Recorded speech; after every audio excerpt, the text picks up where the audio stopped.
Gente querida, eu quero convidar você a abrir o Evangelho de Mateus e ler comigo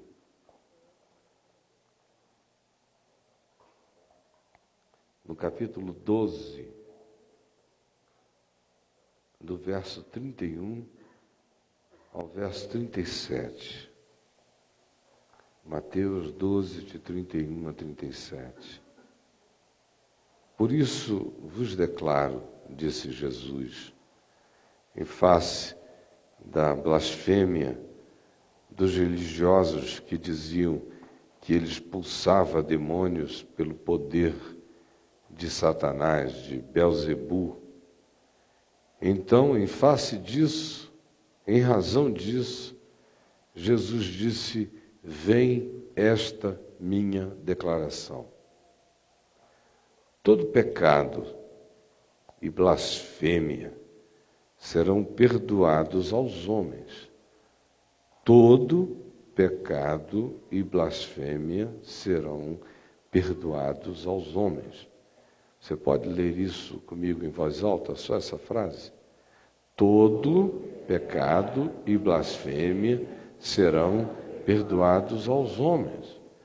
Significa dizer que todo pecado e blasfêmia serão perdoados aos homens. Isso é extraordinário. Todo pecado e blasfêmia serão perdoados aos homens. E aí Jesus prossegue. Lembrem-se, num ambiente de teólogos, escribas, fariseus, autoridades do templo, donos dos dogmas, senhores dos aplicativos das exigências humanas declaradas em nome de Deus sobre os que se submetiam a tais opressões. É nesse ambiente que Jesus diz isso. É para esse pessoal, faz de conta que aqui só tem teólogo, escriba, fariseu, autoridade do templo, inquirindo a Jesus, e Jesus tinha acabado de expulsar um demônio de uma pessoa, e eles se levantaram e disseram: não é Deus, não. Ele expulsa demônios pelo poder de Belzebu, do maioral dos demônios. Isso é conluio com as trevas, é magia negra. E não estavam dizendo isto porque pensassem que assim fosse. Não havia um pingo de sinceridade na declaração. Era apenas anti-marketing, era contra-informação, era tentativa de sabotamento deliberado do que estava sendo construído como fé no coração dos outros, fé que convergia para uma pessoa sobre a qual eles não tinham controle, domínio, ascendência. Portanto, não interessava nem um pouco a eles que o eixo do poder fosse desviado deles ou da instituição que eles representavam, e no coração do povo se plantasse e se fixasse em observação desejosa de obediência à pessoa de Jesus. Isso não podia acontecer. Então, o que é que a gente vai dizer? Tudo que eles já vinham dizendo. Isso é um samaritano doido, ninguém conhece a origem desse cara, isso é um suicida maluco, é um prostituto, é amigo de publicanos, de pecadores, é um glutão, é um ente dionísico, orgiástico. Eles vinham inventando tudo que eles queriam acerca de Jesus. É herege, tudo. Só que nesse dia Jesus acaba de expulsar um demônio, o homem se recupera, fica curado. E eles disseram: é magia negra. E isto, como eu disse, não em razão de ignorância, mas com lucidez, sabendo que não era. Sabendo que ali estava Deus, sabendo que ali havia manifestação do reino de Deus, sabendo que o que ali existia era a pureza das purezas, só que livre, incontrolável, ingovernável, inadministrável, não suscetível à opinião de ninguém, solto como vento, indo aonde queria, vindo de onde bem desejasse, sob os auspícios de ninguém, portanto, insuportável para eles terem que lidar com uma manifestação divina que não se referencia pelo templo, nem pela teologia vigente, nem pelos estudos acadêmicos, nem pelas liturgias religiosas, nem pelas importâncias políticas dos representantes religiosos, por nada. Então, se o deixarmos, era o pensamento deles, é óbvio que todos vão ver a genuinidade absoluta disso. Então iniciam todos os trabalhos, eles contratam malandros para falarem coisas, inventam histórias, exploram pessoas a eles endividadas, no sentido de que cumpram papéis antagônicos a Jesus, só para criar celeumas. A leitura dos evangelhos vai mostrando todos esses ardis. Mas agora, nesse momento aqui, eles chegaram numa hora que Jesus disse, aí vocês passaram a linha do normal, do aceitável. Porque todo pecado, seja ele fruto de deliberação, seja ele resultado da ignorância, ou da cultura na qual se foi criado, ou de subtezas que de nós brotem e que sejam malignas e realizem o que nós mesmos logo depois arrepender-nos-emos e lamentaremos de que de nós tenha brotado aos galopes tal insensatez. Seja o que for, pecado é normal dentro da natureza caída da humanidade. É normal não no sentido de transformar a transgressão em projeto de vida, mas o que é normal é o homem relativo, mesmo na sua consciência, no seu esforço de caminhar sempre com a melhor percepção e com os melhores aferimentos que a sua consciência possua, ainda assim ele é passível. Todos nós somos passíveis de tropeços, erros, equívocos, interpretações erradas, opiniões equivocadas, tanta coisa, o que nós todos sabemos. Mas ainda recai dentro de um limite. Se a pessoa não é cínica, não é deliberadamente planejadora da maldade para praticá-la com as intenções da perversidade, se não existe uma deliberação tão fomentada no coração, Jesus está dizendo, cai no âmbito do que seja considerado normal em relação à relatividade humana. Por isso, todo pecado e blasfêmia proferidos pelos homens são perdoados. Porque ai de nós se não fossem, todos eles já estão perdoados. Aí ele diz, exceto o pecado que vocês estão pecando contra o Espírito Santo. Vocês olham para mim, vocês sabem quem eu sou, e com isso ele não dizia, vocês sabem que eu sou Deus, Não, isso aí já é evolução da percepção de quem ele fosse. Não havia praticamente ninguém entre os imediatos de Jesus com essa elaboração definida na mente. Ninguém. E nem ele cobrou de ninguém esse tipo de elaboração. Ele só esperava, era com a luz que o cara teve, conforme tinha entendido, que chegasse com todo o coração.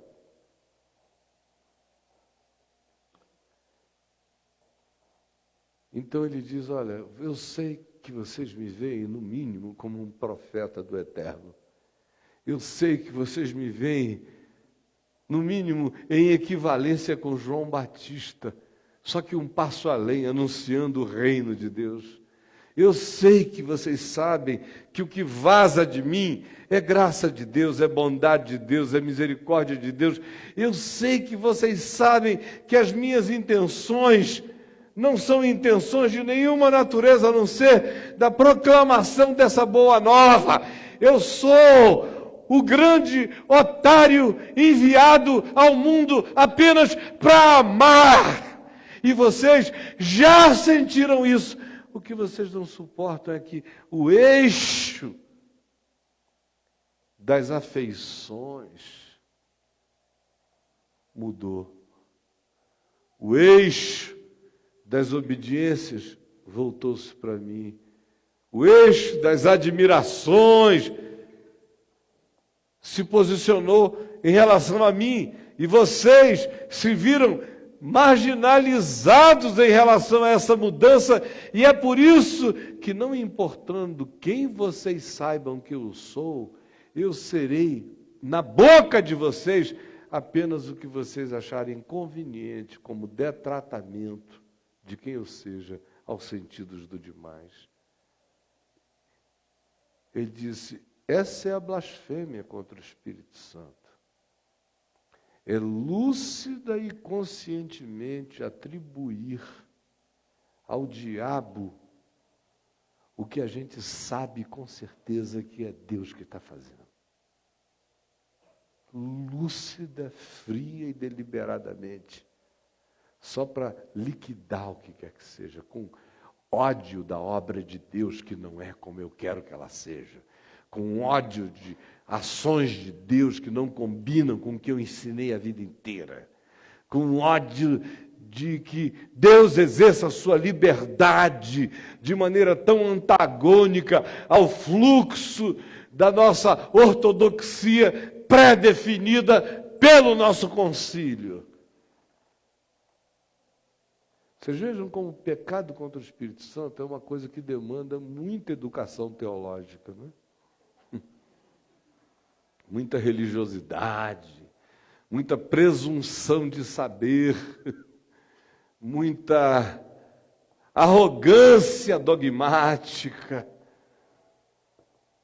muitas convicções luciferianas acerca do fato de que Deus já está pré-definido dentro do escopo dos raciocínios que nós admitimos, acolhemos e determinamos.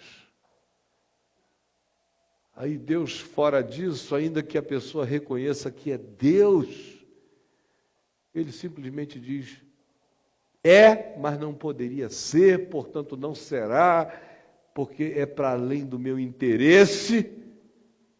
E aí, contra Deus, como um diabo, o indivíduo diz que o que se faz em nome de Deus é obra do inferno. Aí o cara se põe deliberadamente fora da graça de Deus, porque alguém que chega e diz, eu sei que Deus está agindo ali, mas não é como eu gosto de vê-lo agir, e por isso digo, aquilo ali não é Deus agindo, é o diabo agindo. Ao fazer assim, eu me alienei definitivamente. Eu disse que Deus é o diabo, portanto, aonde eu estou, passou a ser o meu lado. E se Deus está lá e eu digo que lá é diabo, onde é que diabo está?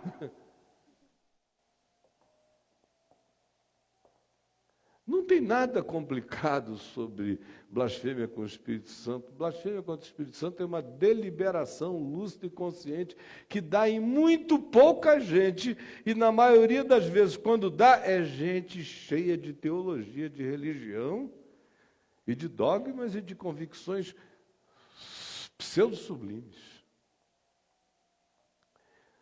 Isto dito, e não é nem de longe o que eu vim falar hoje aqui, é apenas para a gente guardar essa instruçãozinha no coração, que salva a gente de um bocado de doença mental, nervosismo e de esquizofrenias, outras.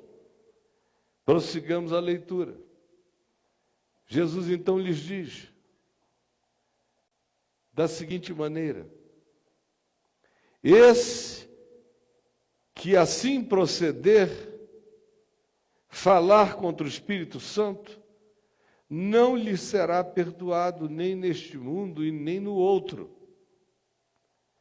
Ou fazei a árvore boa e o seu fruto é bom, ou fazei a árvore má e o seu fruto mau, porque pelo fruto se conhece a árvore.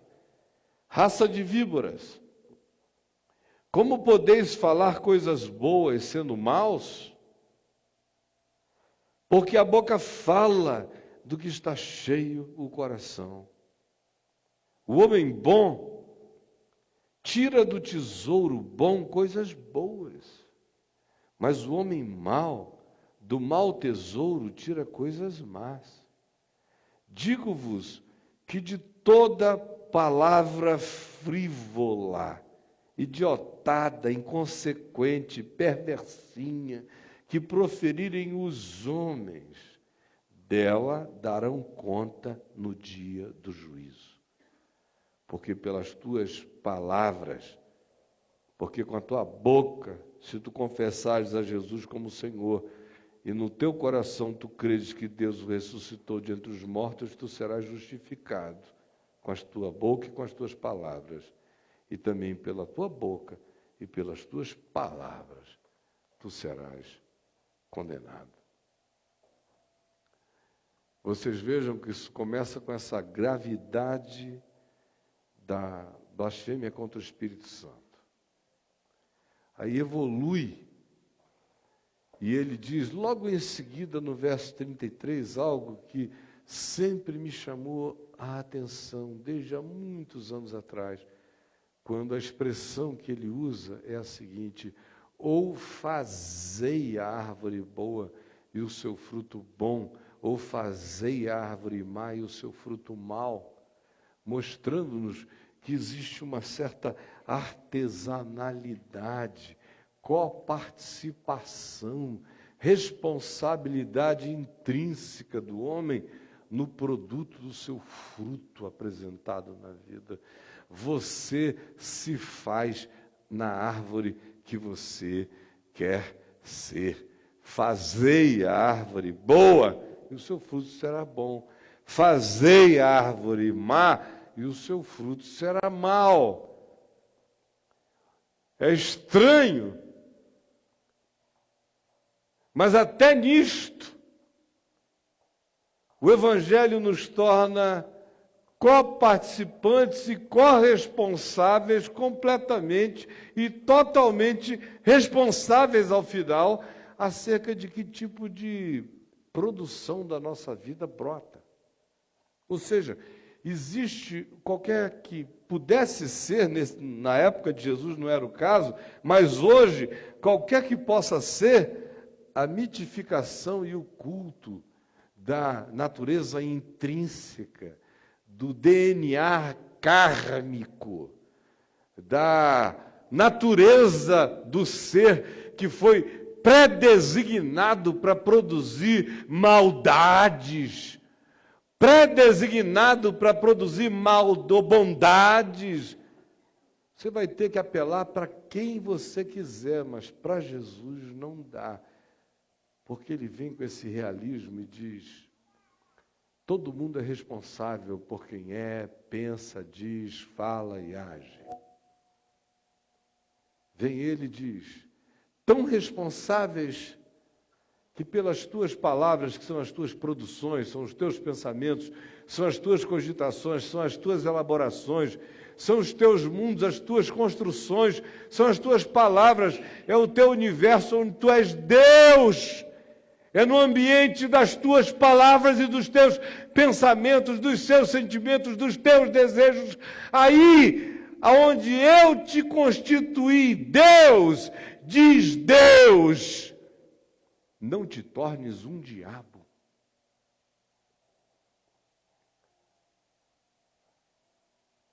Porque é por essa produção que você se cria. Você se cria. Fazei a árvore boa e o seu fruto será bom. Fazei a árvore má e o seu fruto será mau. Ou seja, a árvore pré-existe ao fruto que, em relação a ela, aparecerá. E quem é profundo e totalmente responsável pela natureza que nessa árvore se desenvolverá, sou eu, você. E a matrix desse desenvolvimento é o meu pensamento, aqui chamado por Jesus de palavras. Palavras são as exteriorizações do pensar.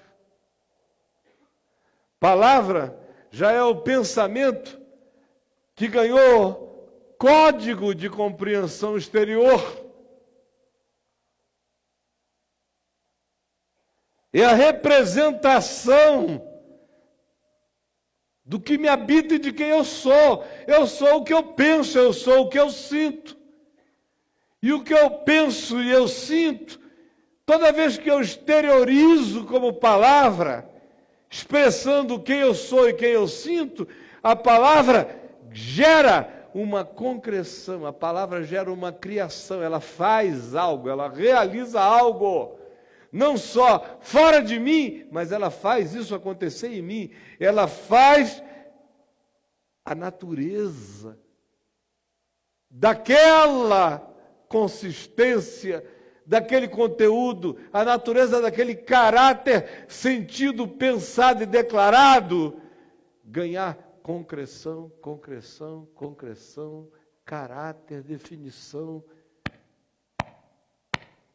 estabelecimento daquilo em mim. A gente é tão idiota que a gente fica pensando que o que nos altera assim é o comportamento. É o que você vai fazendo. E não é. Vocês vejam que no Evangelho tinha um monte de gente fazendo coisa errada, publicanos, pecadores, meretrizes, essa moçada inteira. Mas com um coração que não era mau.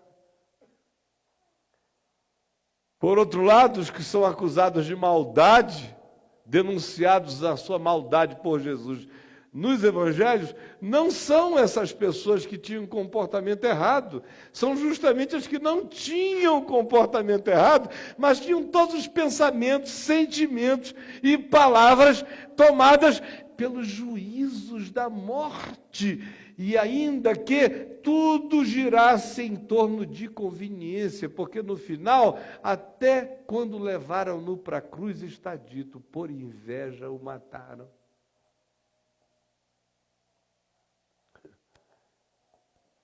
Então,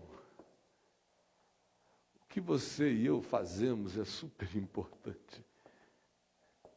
Mas saiba, tem gente boa fazendo coisa errada por burrice, ignorância, alienação e estupidez. E de todo pecado e blasfêmia proferido pelos homens, há perdão. Ninguém tem que viver nisso, porque é idiotice viver num caminho autodestrutivo. Todavia, saibam, a quantidade imensa de pessoas que não têm comportamentos marginais, mas têm sentimentos de blasfêmia irredimível.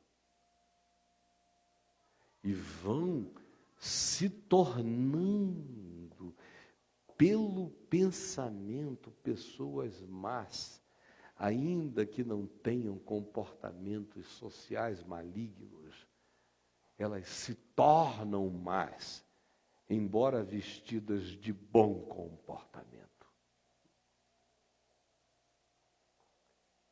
Vem Jesus e prossegue só um pouquinho mais e nos diz o seguinte: que o homem bom tira do tesouro bom do seu coração coisas boas, mas o homem mau tira do mau tesouro do seu coração coisas más. O que ele está dizendo? Ele usa a imagem da árvore e diz: olha, a natureza. Você faz a sua natureza ficar o que a sua natureza se torna.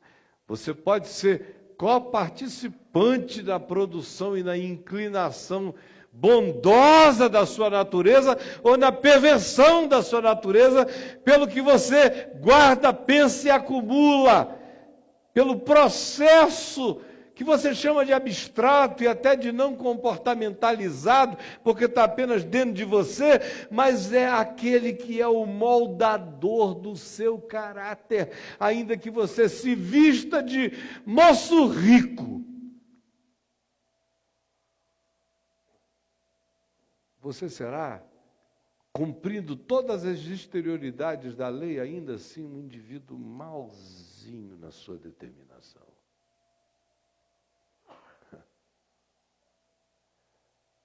A segunda imagem que ele usa é a do tesouro, do baú guardado. Aí ele diz: o homem bom tira do bom tesouro coisas boas, e o homem mau tira do mau tesouro do seu coração coisas más. E tudo isso vinculado ao processo mental, ao que eu penso, a minha produção subjetiva, ao alimentar dos meus sentimentos. Você para ver quais são os seus processos mentais, de dia e de noite, o que você mais pensa? Você ouve seus pensamentos? Você para e ausculta seus sentimentos? Ou você está tão entupido que você pensa sem ouvir o que pensa, sente sem discernir o que sente, como 90 e tanto% dos humanos no planeta Terra. Passa o dia pensando, sem ouvir o que pensa, sem julgar o que pensa, passa o dia sentindo, sem nem saber o que sente, nem por que sente, apenas prega os sentimentos aonde vai chegando, mas não tem nem relação de causa e efeito entre o que eu estou sentindo e aonde eu aplico o meu sentir. Porque a alienação é total. A estupidez é horrível. No entanto, ninguém faz isso impunemente. Olha aqui para mim. Esse é o teu depósito, meu querido, minha querida. Teu depósito. Nossos pensamentos se arquivam, os nossos pensamentos nos habitam de maneira cumulativa. Não existe o pensamento que você pensou e não repudiou, e que não tenha se tornado um pensamento residualmente acumulado dentro de você. O pensamento que não se torna cumulativo em mim é o que eu identifico, avalio e o tiro de mim, lucidamente dizendo: não há lugar para essa reflexão em mim. Do contrário, basta que eu silencie, ele se torna um valor acumulado. É um depósito que eu tenho dentro de mim. Que Jesus disse, pode ser um bom tesouro, ou pode ser um mau depósito. Depende de quem é o homem de quem é o homem bom ou o homem mau. O homem bom tira do seu depósito coisas boas, porque ficou acumulado no seu depósito o que de bom ele deixou acumular pela lucidez da acumulação, dizendo: assim eu quero pensar, assim eu quero interpretar, assim eu quero ser, assim eu quero discernir, assim é meu caráter segundo Deus. Mas o homem mau, ele vai acumulando suas irreflexões refletidas, seus pensamentos não julgados, seus sentimentos fermentados, suas raivas e ressentimentos adulados como direitos adquiridos em razão de que o outro teria sido pior do que eu na vida, portanto, se o outro é pior do que eu sou melhor do que o outro. Então, eu tenho mais virtude do que ele, eu sou melhor do que o Maluf, graças a Deus. Jamais roubarei tanto quanto ele, portanto, respeitem a mim, viu? Porque sou mais honesto que o Maluf.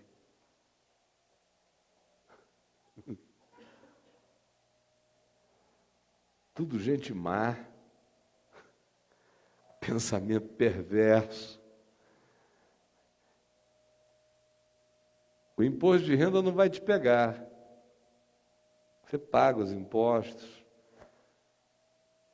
você para no sinal, o Detran não tem nem muito faturamento com você acerca de pardal, porque você não viola.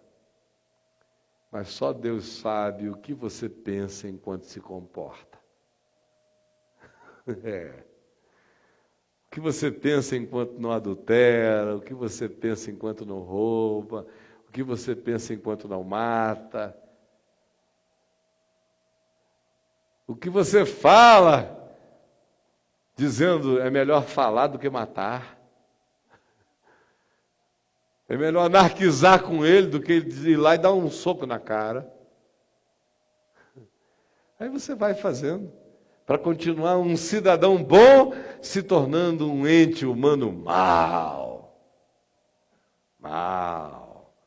Comportadamente, de maneira impolutamente mal. Feio, blasfemo.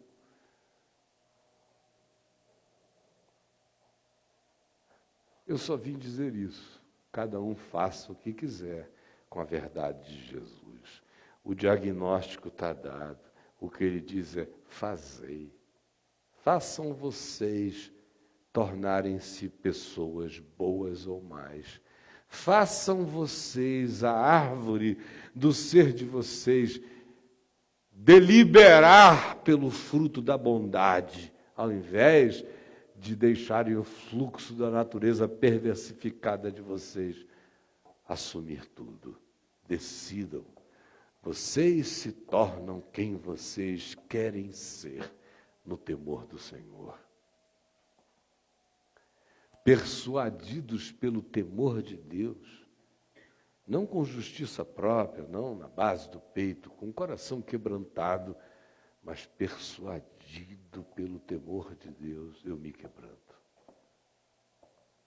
Não me torno árvore finalizada desse fruto pleno e completado, mas vou me tornando, vou me fazendo, vou me tornando cooperador com Deus.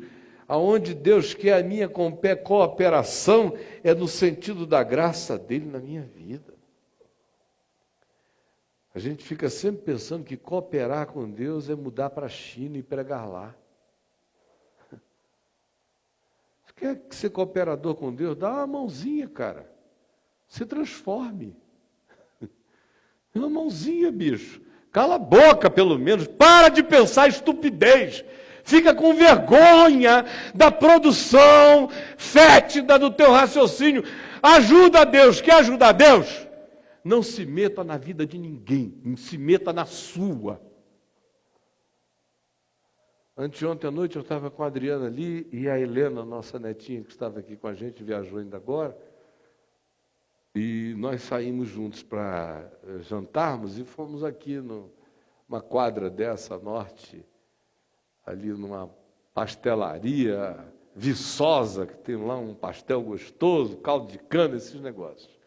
Aí vamos lá, vamos. Aí a gente chegou lá, eu não estava acertando onde era, eu só fui levado lá, eu e a Adriana quase sempre somos levados nos lugares, né? Então não tinha assim uma ideia, mas não eu sabia, tinha que virar para a direita, lá no fim, ali tem uma complicação naquela quadra lá, 409, tem uma guinada para um lado, e você perder, vai adiante, tem que voltar, enfim. Aí eu parei lá no Vale Parque, num negócio desse, aí o cara não tinha informação, falou, aquele homem ali que está vendendo um filé mignon, aquele filézinho de gato ali na esquina, deve saber que ele é daqui do pedaço. Aí eu cheguei lá, está ele com um avental e mais uns 3 ou 4 amigos assim em volta. Eu falei, ei, gente boa, você sabe, porventura, onde é o lugar assim, assim, assim? Aí ele falou, sei, mas não sei muito bem não, mas aquele ali sabe tudo. Aí tinha lá um outro rapaz sentado, moreno, assim, uns 40 anos. Aí eu falei, você, meu irmãozão, pode me ajudar a chegar lá? Aí ele falou, eu posso. Aí foi olhando assim, me olhou, falou, reverendo Caio Fábio. Aí eu falei, meu irmão, tudo bom? Eu estou querendo comer um pastel com a minha mulher e minha neta. Vou lhe botar lá no pastel, mas antes, não perco nada, viu? YouTube, vem ver TV, não sei o que, estou em todas. Aí chegou um outro cara, falou, estou reconhecendo a voz. Aí um outro que vinha atravessando a rua, é o senhor de sou. Aí daqui a pouco tinham lá 3, 4 fotografias. Pai, chega a gente e tal. E o moço da barraca, o do filé mignon, de avental, foi ficando assim meio de fora da história, daquela confraria. E eu preocupado com a Adriana e a Helena, digo, não estou entendendo nada do que está acontecendo aqui, eu só queria saber a direção e correr, né? Aí estão lá me segurando. Aí esse primeiro, que disse, reverendo Caio Fábio, virou e falou assim para mim, não perco nada dele, hein? E sou ateu, hein? E sou ateu, hein? Porque, pelo amor de Deus, aqui dá gosto. Dá gosto ouvir esse homem. Qualquer bom ateu, depois que ouve, fica assim, satisfeito. Dá uma paz danada. É uma coisa maravilhosa, não perco. Recomendo para todo mundo, reverendo. Que coisa boa. Aí o cara do aventalzinho chega assim. Aí virou, antes disso, ele virou e falou assim para mim, mas eu não sei se o senhor vai ficar triste de eu estar falando isso. Eu falei, não, você está me matando de alegria. Aí ele falou, por quê? Porque eu não creio em Deus? Eu falei, não, cara, é porque Deus crê em ti. Aí ele ficou assim me olhando, eu falei, você não sabia que Deus crê em ti? Se Deus não cresce em ti, você não estava aqui. Então, se você crê em Deus ou não crê em Deus, você e nada é a mesma coisa. Agora, Deus crê em ti. Essa que é coisa boa. Aí já me abraçou, por isso que eu gosto dele. Não sei o que e tal. Aí vem o homem do aventalzinho, entra na parada e diz assim, eu sou batista. Eu falei, ai Jesus, tem misericórdia. Vai acabar com o que está acontecendo aqui. Esses 3 minutos de glória de Deus aqui, o cara vem acabar isso. Eu sou batista. Reverendo, temos que orar por eles. Eu falei, meu amigo, devagar para não atrapalhar o que Deus está fazendo, tá bom? Ora devagar, assim, ora pequenininho e caladinho para não atrapalhar o que Deus está fazendo. Deus abençoe você, e beijei o ateu e os outros e fui embora. Porque, cara, vou te dizer, palavras frívolas, palavras de uma vaidade moral, de um cara que quer ser superior aos outros, que deve encher o saco de todo mundo ali. O ateu é o desgraçado do pedaço. Aí chego lá eu, que sou uma simbolização na cabeça dele, e o ateu é que tem uma identificação comigo, e eu com o ateu que eu jamais teria com ele. Aí ele quer ter uma afirmação para ele não se sentir deixado de lado do ambiente, ele dá uma de superior. Reverendo, temos que orar por ele, está todo mundo perdido aí, né? Aí o cara se coloca numa posição desgraçada de juízo percepcional. Perdoado ele está. Mas o tesouro dele vai ficar cada vez mais feio se ele continuar interpretando a vida assim. A gente fica feio interpretando a vida assim. Julga um, julga outro, acusa um, acusa outro, fala mal, prossegue falando, gosta de falar, adora falar. Tome conta quais são as novidades. Aí vai crescendo isso. E você acha que é só uma falação. Não, querido. É uma acumulação de maldade. Vai alterando você, vai mudando você. Não vai necessariamente alterar o seu comportamento social, mas vai alterar a sua natureza. Vai fazer você ser árvore ruim. Vai fazer você ser depósito de maldade. O diagnóstico do Evangelho é esse. A decisão de Jesus é: faça você a si mesmo, fazei a árvore, decida pela natureza que você quer ter. Hoje.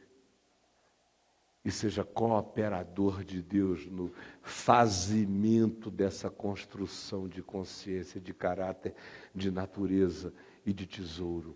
Escolha o tesouro que você quer carregar. Vamos ficar em pé e vamos orar.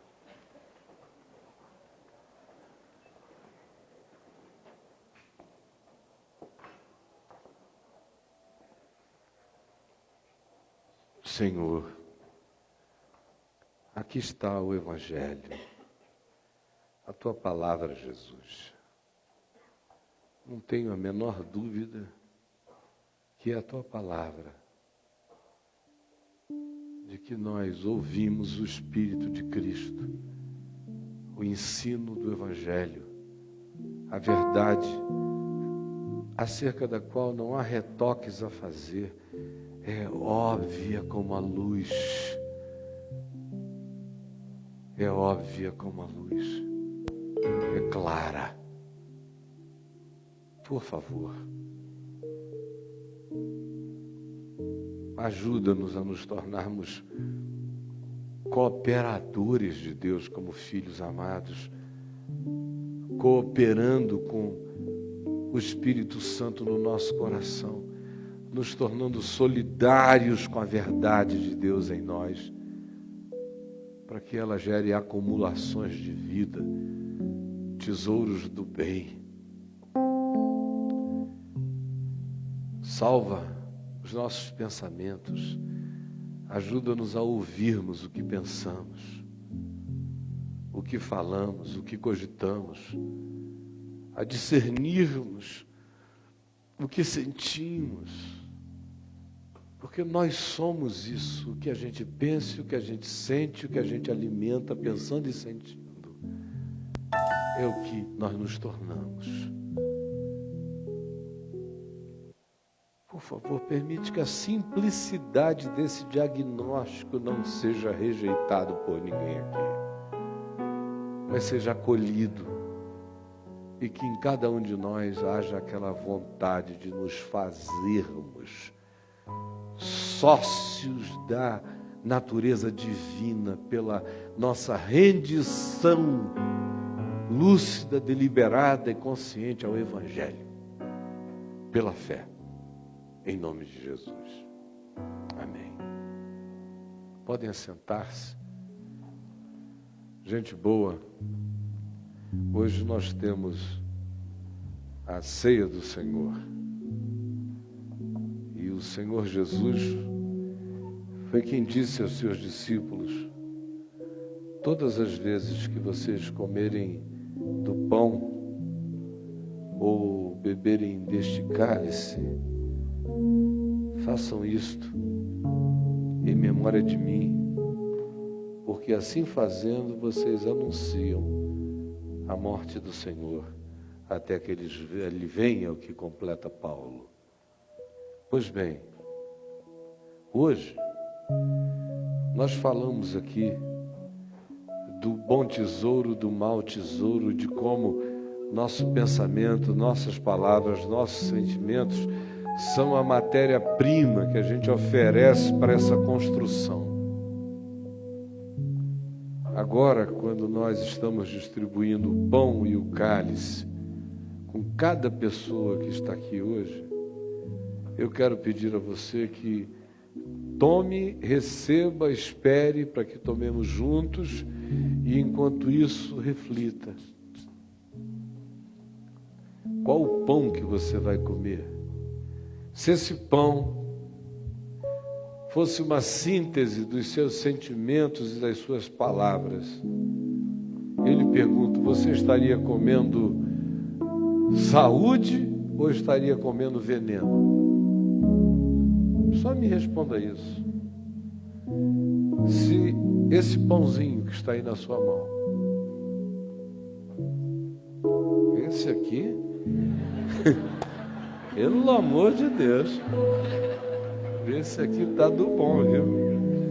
Tá pro Bruce Lee treinar nele ali. Ó, tem que ter um bom dente também para encarar. Mas eu adoro. Durinho assim é como eu gosto. Só me responda. Esse pão aqui, ó, que a gente vai comer. Se o que está dentro de mim, como pensamento, palavras, sentimento, emoção, se transferisse para cá agora, o que está dentro de ti, odeia alguém? Tem raiva?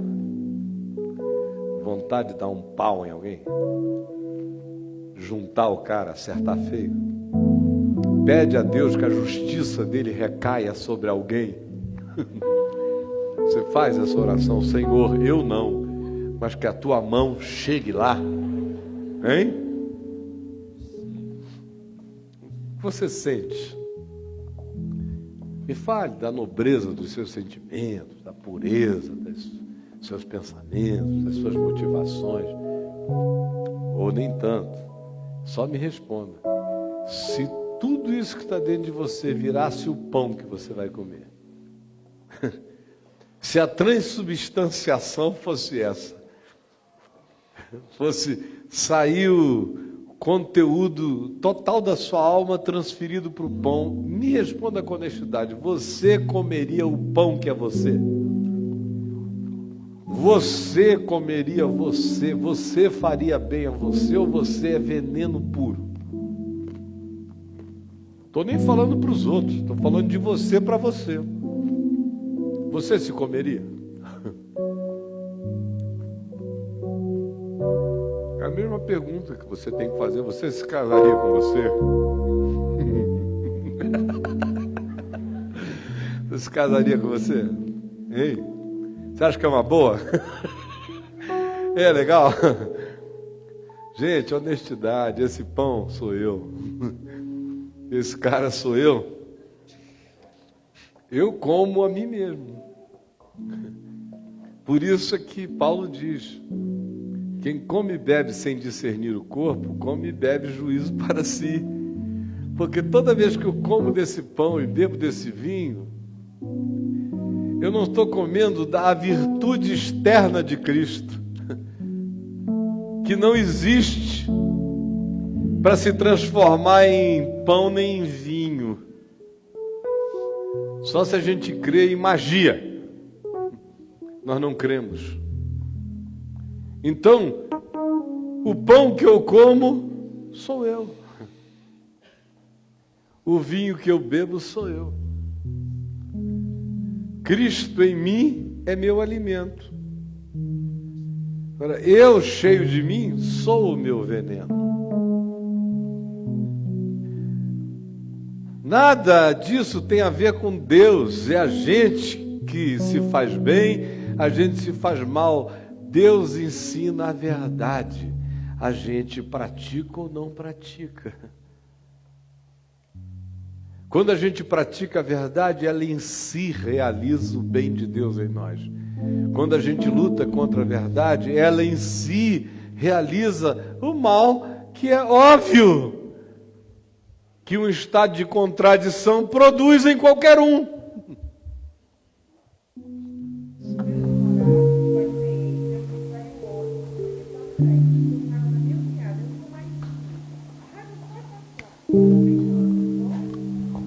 Você quer tomar? Você quer que a raiva passe? Você quer que a raiva passe? Hã? Quer não?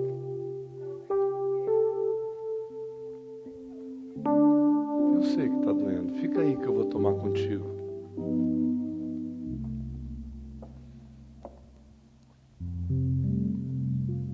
Olha, minha filhinha, deixa eu te falar uma coisa. Pega um pequeno aqui. Obrigado. Qualquer serzinho humano que tenha a sincera honestidade de segurar um pão com esse significado espiritual e pessoal numa mão e um cálice na outra, e diz o que você disse, tem que tomar. Tem que tomar. Vamos tomar juntos. Pedindo ao Senhor que tire isso de você, porque você quer ficar livre disso e você vai. Pois é, minha filha, você teve sorte, sabe por quê? Olha só, você foi traída pelo seu namorado. Hoje você está aqui recebendo uma palavra sobre o fato de que ainda que o teu namorado, teu pai, tua mãe e todo mundo te traiam, o Senhor te acolheu, te acolhe, não te trai, não te deixa. Em nome de Jesus. Imagina, eu também já fui caluniado, sou todo dia, viu? Um bocado.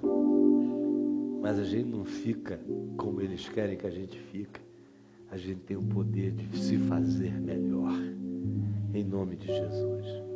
Como é seu nome? Cidinha, Cida. Vamos tomar comigo e com todos nós? Tá bom? E você vai tomar no seu coração dizendo: Jesus, tu sabes como eu estou. Eu não tenho nem força.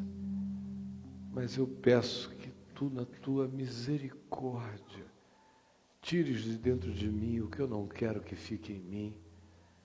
Sara no meu coração essa mágoa, essa dor, essa tristeza dessa horrível traição. Está na tua presença.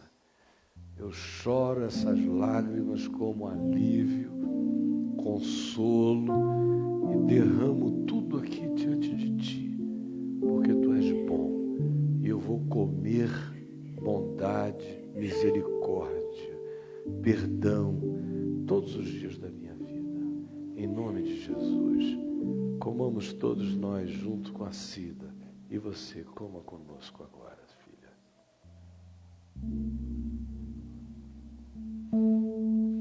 Bebamos todos.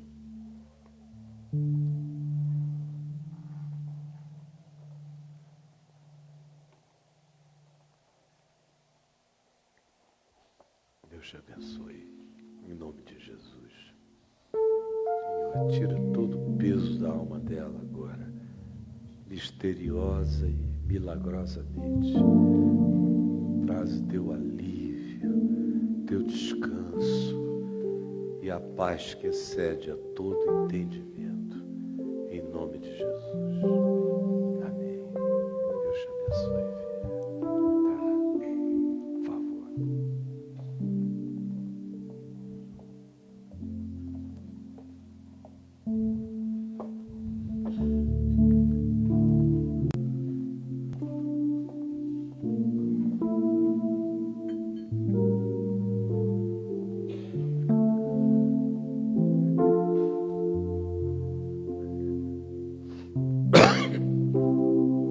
Meus queridos, vamos dar as mãos e vamos encerrar juntos.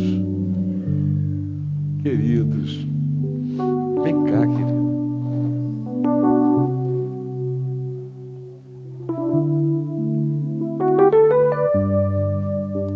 Obrigado, Pai, pela vida do Adailton, do Chico e de todos os outros que aqui nos ajudam, o Tom, todos os que sobem aqui, pregam a palavra, os que colaboram de muitos outros modos, os que socorrem em tantas outras frentes, os que praticam generosidade com fidelidade, com regularidade. Abençoa todos, abençoa os que gostariam de se dar mais e ainda não o fizeram, mas o farão. Obrigado por aqueles que gostariam de contribuir mais e não puderam, mas ainda poderão. Obrigado porque todas as coisas cooperam e cooperarão para a gente se tornar pessoas mais parecidas com o teu amor. Obrigado pelo tesouro que pode se tornar bom se a gente se tornar gente boa.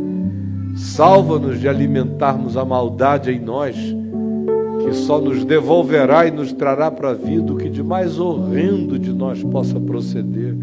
Permite que a tua palavra tenha sido entendida e que o Evangelho vença a maldade em nós, em mim, em cada um de nós, em nome de Jesus. Amém e amém. Paz do Senhor.